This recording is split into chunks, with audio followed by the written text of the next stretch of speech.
Hey everyone, I'm Joel Greene and welcome to Curiosity Quest Goes Green, the show that explores what you, the viewer, are curious about. Now today, our quest letter came to us from Sacramento, California. Val wrote, "Dear Joel, I'm curious, how and where can we take unused household paints?" Well, Val, what a great question.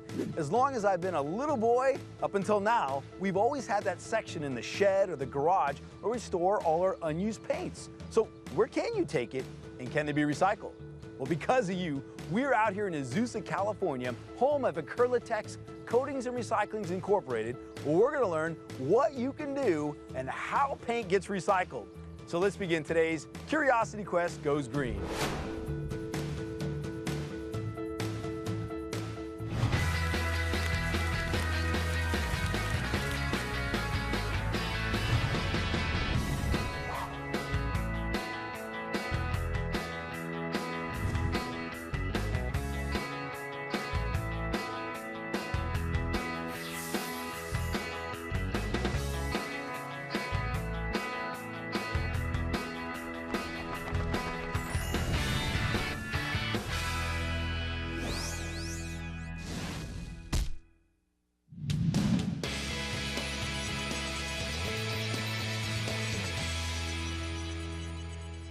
All right, I'm here with Brian. Now, Brian, give us a little background on Acrylatex.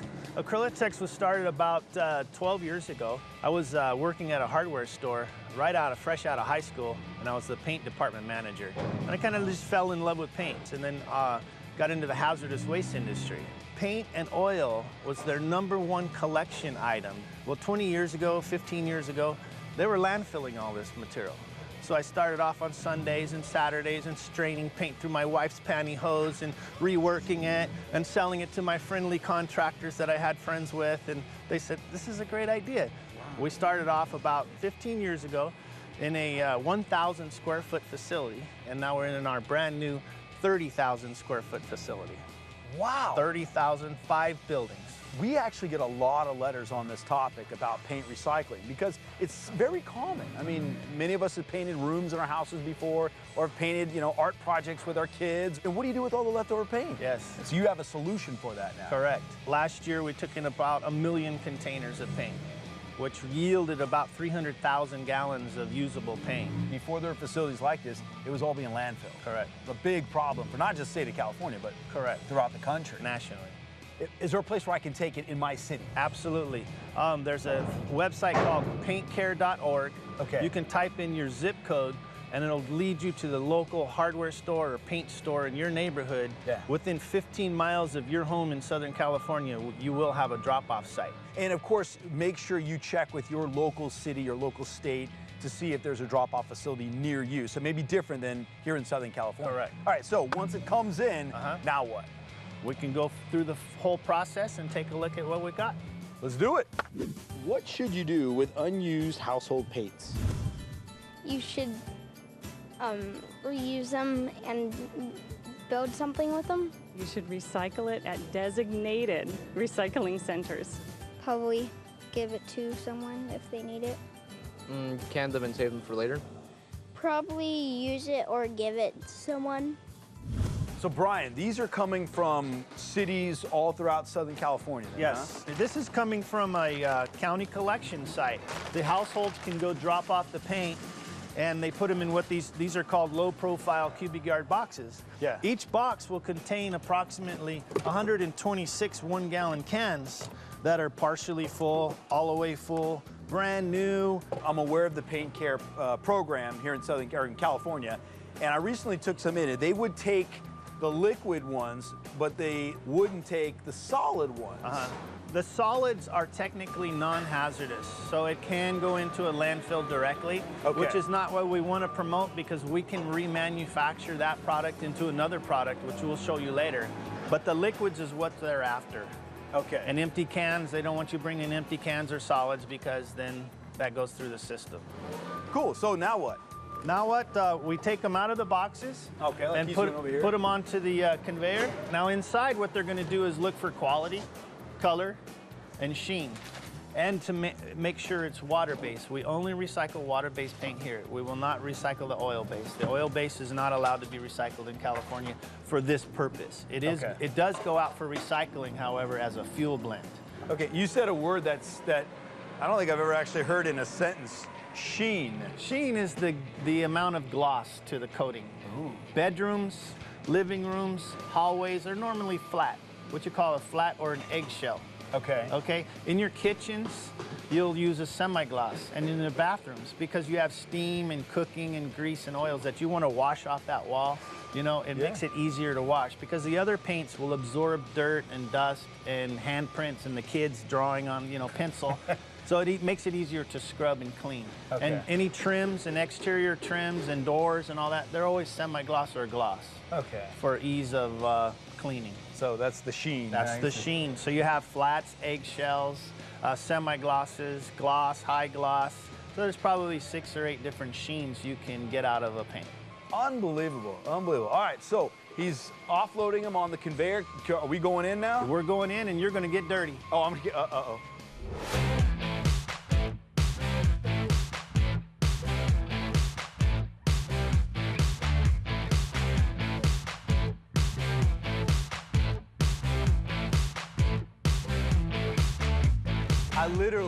I just walked in here. That's all it is. Just walked in here. And look at what I already have on my hands. I haven't done anything. What have I touched?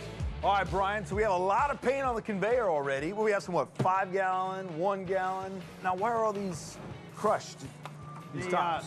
We actually start the process by hitting the middle of the can to break the seal around the lid.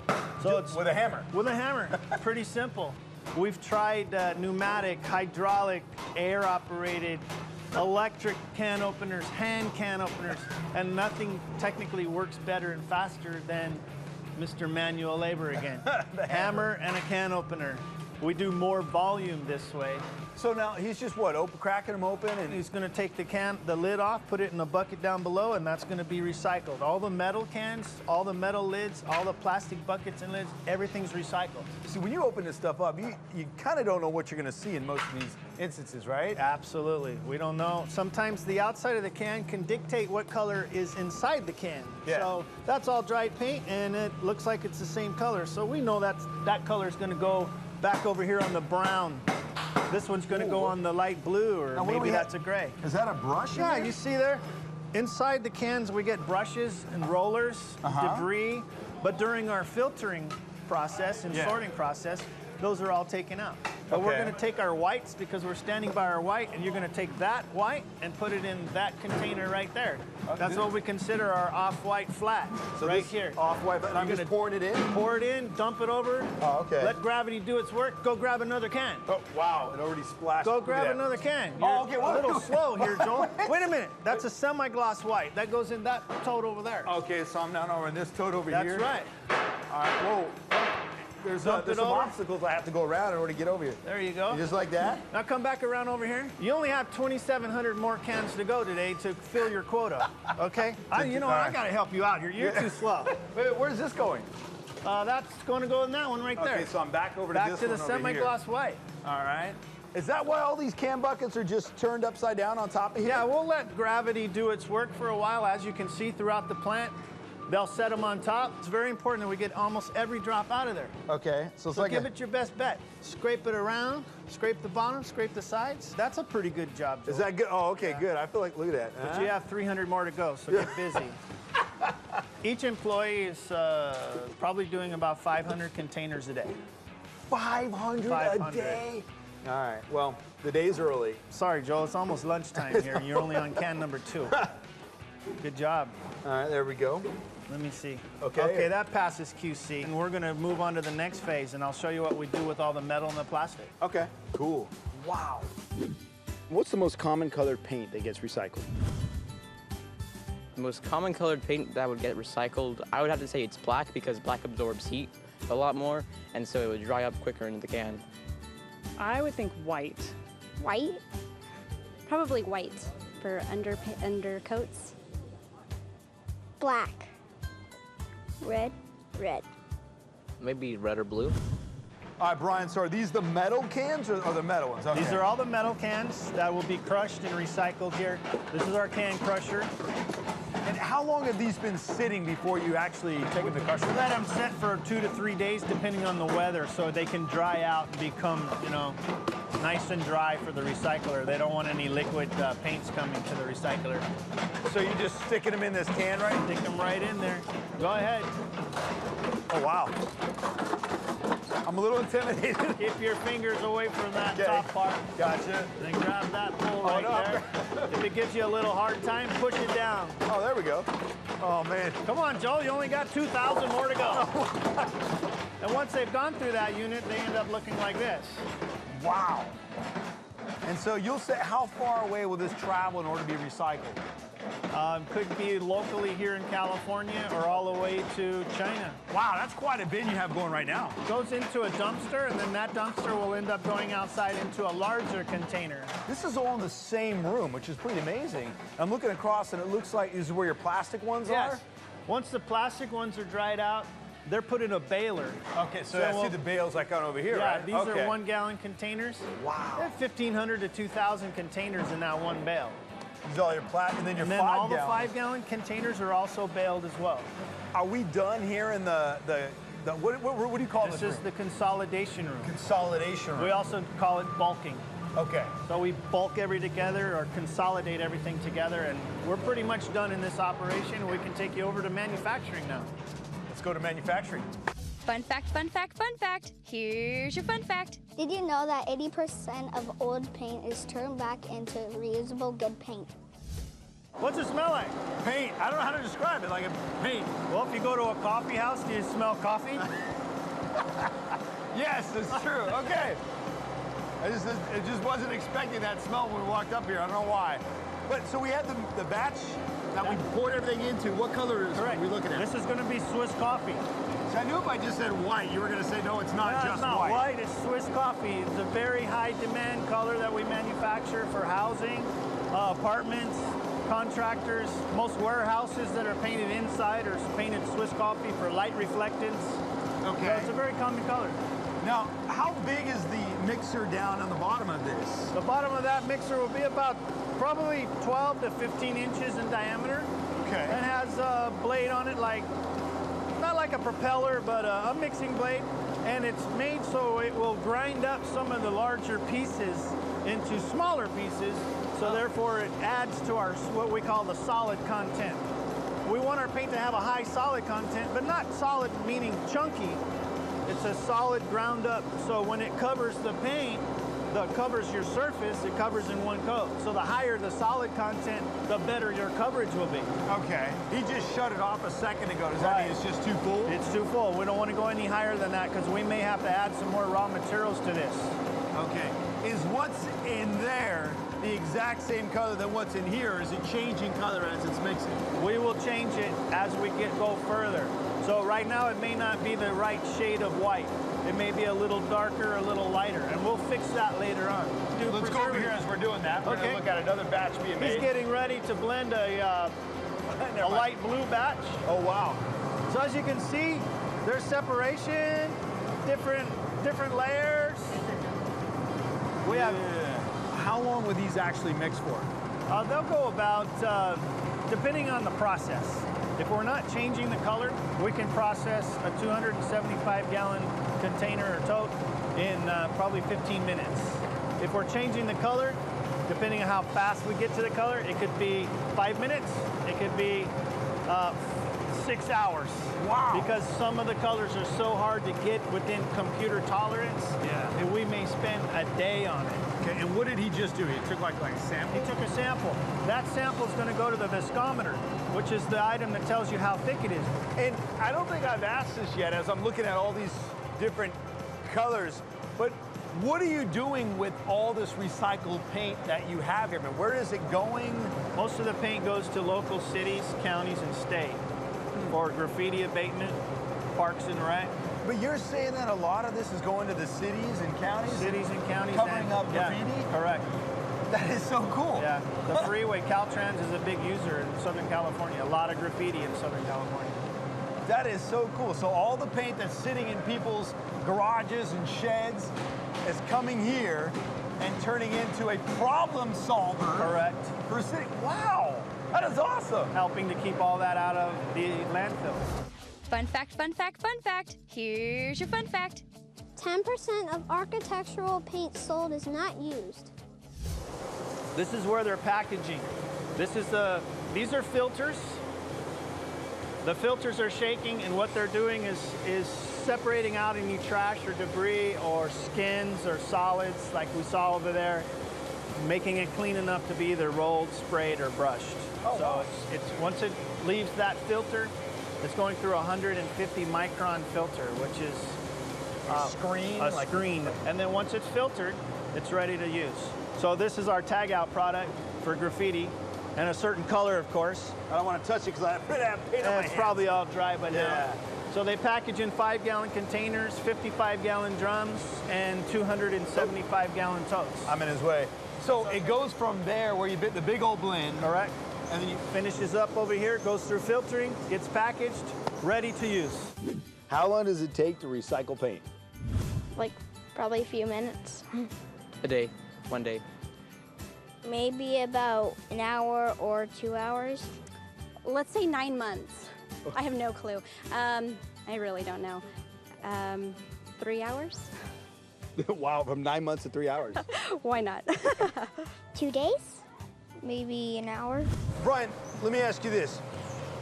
How long does it take from the time we took the paint out and put it on the conveyor to the point where we have it in a 5-gallon bucket? I mean, what's the total time we're talking about? Well, if I purposely did it, I could probably do it in an 8-hour shift. If we filled up a tote, Yeah. brought it in, processed it, packaged it, for sure within 8 hours.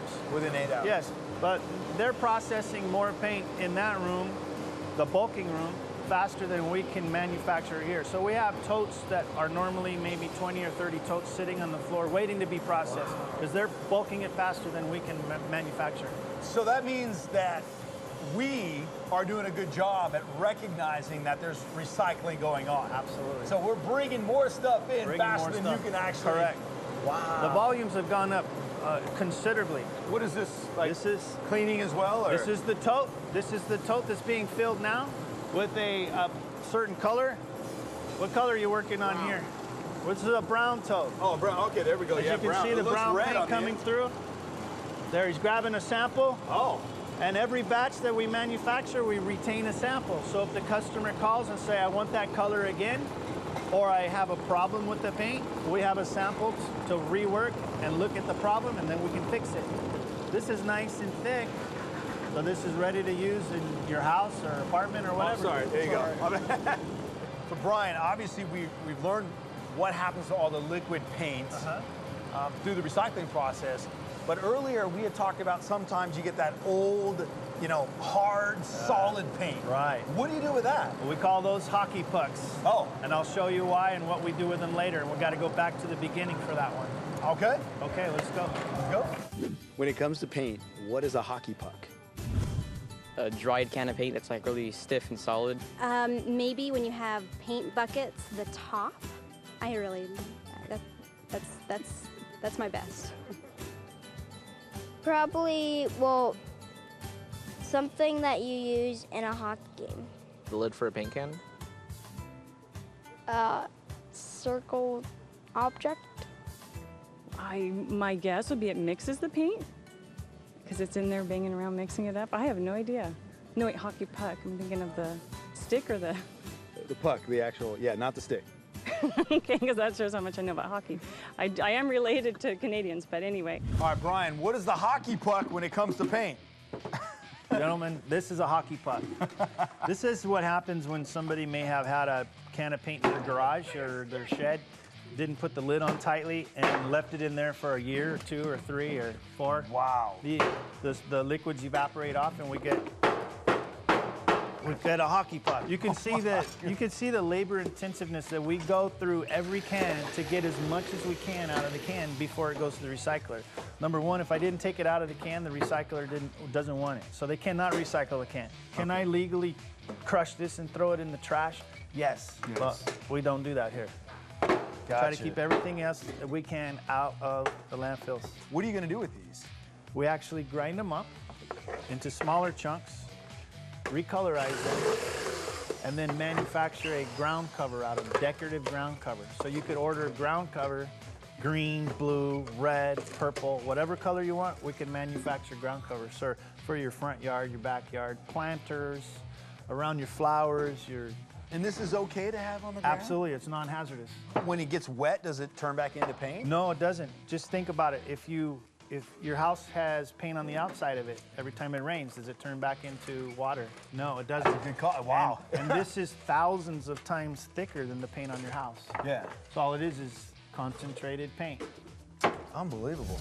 Fun fact, fun fact, fun fact. Here's your fun fact. Over 45 million gallons of latex paint were sold in California last year. So where are we now? We're in the quality control laboratory. This is a drawdown. This is a 3 mil drawdown. So industry standard. So you cover this with your wet paint to see how well you're hiding the black and white behind there. Oh, customers are looking for, of course, 100% hide. 100% hide would be totally black and white. You've got a little shine through here. So we're like a 98% hide ratio in here, which is acceptable for our industry. Okay. Over on the white side, you want about 85 to 95%. If you're 100%, you've got what you call a high hide white. So will this take 2 coats to actually cover? No, because our standard is a lot thinner than if you were to put it on the wall with a roller or a spray gun. So if you use a roller or a spray gun with this product, you're gonna get 100% coverage. Wow. Yes. Okay. 1 coat coverage. And that's what you want? That's what we want. Wow. And I guess if you're covering up graffiti, that's pretty important. That's very important because the applicators don't want to come back 2 hours later after the paint's dry and see the graffiti bleeding through. So they want to shoot it and have faith that when they come back tomorrow, it's going to be covered. Fun fact, fun fact, fun fact. Here's your fun fact. Last year in California, over 700,000 gallons of paint were recycled. All right, so we moved out of Acrylatex and we're out here in front of a graffitied wall, and I'm here with Ron. Ron, tell us about what you do. We're a graffiti abatement contractor. We remove graffiti for County of LA, cities of like Anaheim, County of Orange. You were saying that walls like this, I mean, get hit quite often. How often are we talking about? This probably gets hit almost every day. We have 48 hours once it's reported to remove it. So this graffiti that's on the walls probably has been here for less than a day. That's unbelievable. So what happens is people are like homeowners here just call you guys or call the city or the county? How does it work? Anyone walking by or seeing the graffiti, there's a hotline for the County of LA to report the graffiti. Then that comes, if it gets reported today, we see it by this afternoon and have a crew out here by tomorrow afternoon. So it may be different in the city or the county that you live in, but there are hotlines I know set up all around the country when you see graffiti to find out what can be done about it. So make sure you're checking with your local city or jurisdiction of what you can do to get rid of graffiti. Right. So here we're going to be getting rid of the graffiti, but you're not just doing it with any kind of paint, you're doing it with Acrylatex. What do you do next? Well, in a wall like this, we'll use the recycled paint to paint over this. This wall has been painted so many times that the easiest and quickest way to remove the graffiti is just to cover it up with additional paint. If it's on an unpainted surface, and then we'll pressure wash. If it's on signs or glass, we'll use chemical to remove it. Each crew will remove probably, they'll do about 20 to 25 work orders a day. Wow. And so it could be anywhere from a small tag to a whole alley. All right, cool. Well, I appreciate you taking the time to come out here, Ron. Thank you. My pleasure. I want to thank Ron and Brian for showing us where and how we can recycle old paint and put it to good use. And I especially want to thank you, Val, for sending us on today's Curiosity Quest Goes Green. Now, if there's something you want to know more about, let me hear from you. Go to curiosityquest.org, click on the Send Us on a Quest link, and simply tell me what you're curious about. And it could be you that sends us on our next green adventure. And remember, this is our planet. It's our responsibility to take care of it. So I wonder, have you gone green? I'm Joel Greene, and I'll see you next time. Oh, and to quote Brian, I've heard him say many times today, green your routine. I like that.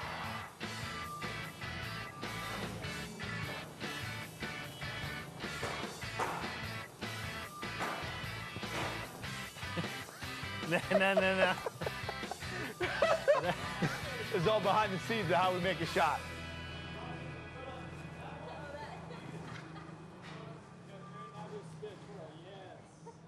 Oh, man. If you'd like to order a copy of this episode or a previous episode, visit us at www.curiosityqueststore.com. The cost is $24.95.